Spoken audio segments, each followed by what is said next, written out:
Welcome back. My name is Danielle Thornton-Gianni. I'm an anxiety and OCD recovery coach who has personally recovered from several years of anxiety, OCD, and depression. And I help others also reach lifetime recovery from any subset of OCD, anxiety, depression, and compulsive behavior.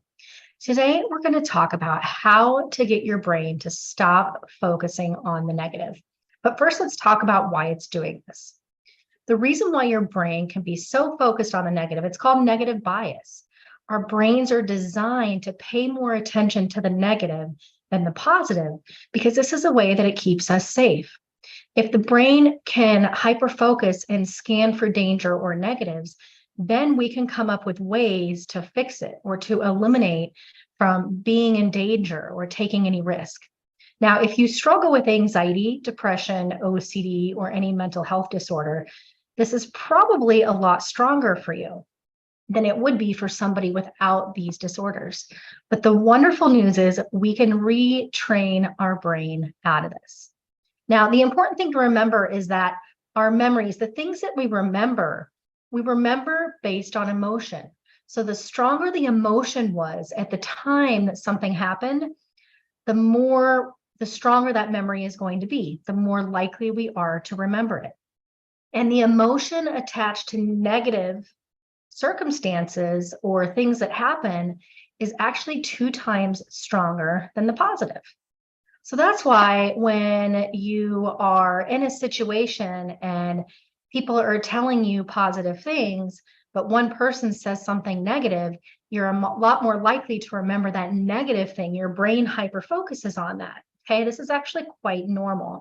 But this mental pattern can be worse and worse and worse for some people if we don't know how to shift it.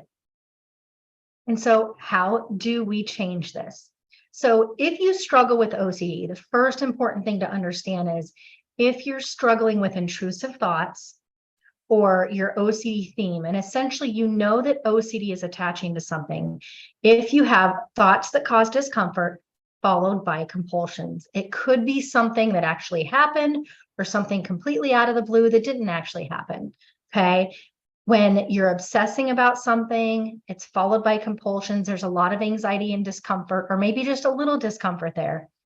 That is OCD attaching to something, and it's really important that you're applying your ERP techniques to that because this other technique isn't going to be effective for intrusive thoughts that I'm going to talk about. So for OCD intrusive thoughts, ERP is crucial. For non-OCD thoughts, okay, when your brain is just generally negative, what you want to do, and this is kind of similar to ERP in a way, is you want to be able to notice negatives, allow negative feelings, but you're not going to spend time there, okay? We want to shift our focus to the positive. We don't want to stay focused on negatives or things that we can't control or things that we don't like. We want to shift our focus to what we can control and what we do like.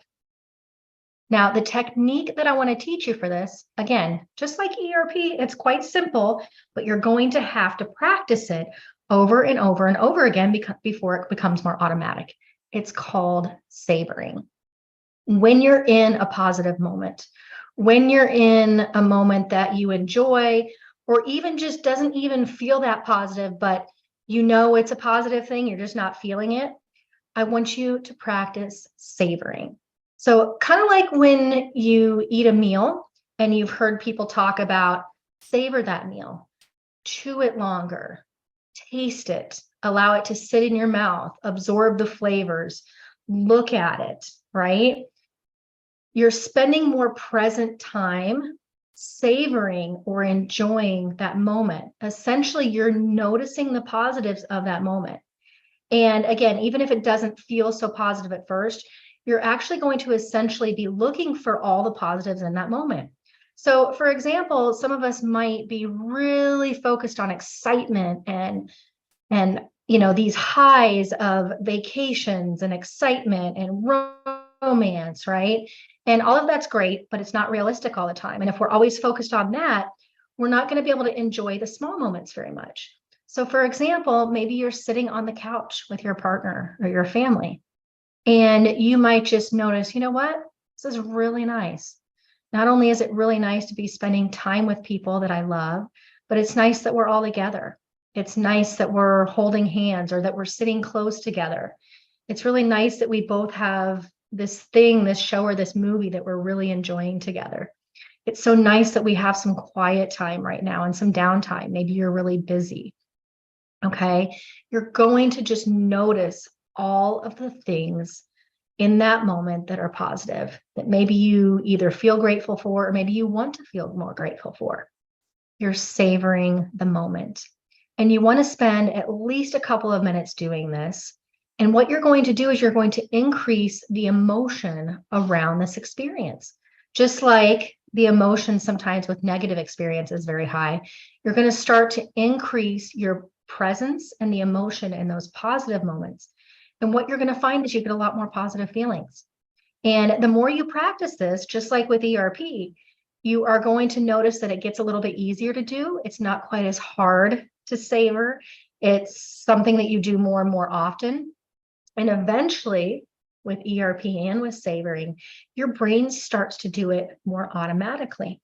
And the more you practice this, I promise, the more you're going to notice that your brain automatically finds things that it's grateful for. It stops focusing so much on the negative, and you're training it little by little to focus on the positive. And our feelings come from our thoughts. So learning what to do with these negative thoughts and how to react to them differently can completely change your life. None of the techniques and skills that have helped me get over OCD, anxiety, and depression are rocket science. They're actually very simple techniques like this that we just have to do over and over and over again. So please hit the notifications if you'd like to get notified of whenever I post a video. Like, subscribe. This helps me know what videos that you enjoy, what's helping, what you want more of. Thank you so much for watching today. If you want help with any of the things that we talked about, check out the link in the description. Thank you so much for joining me, and we'll talk to you very soon.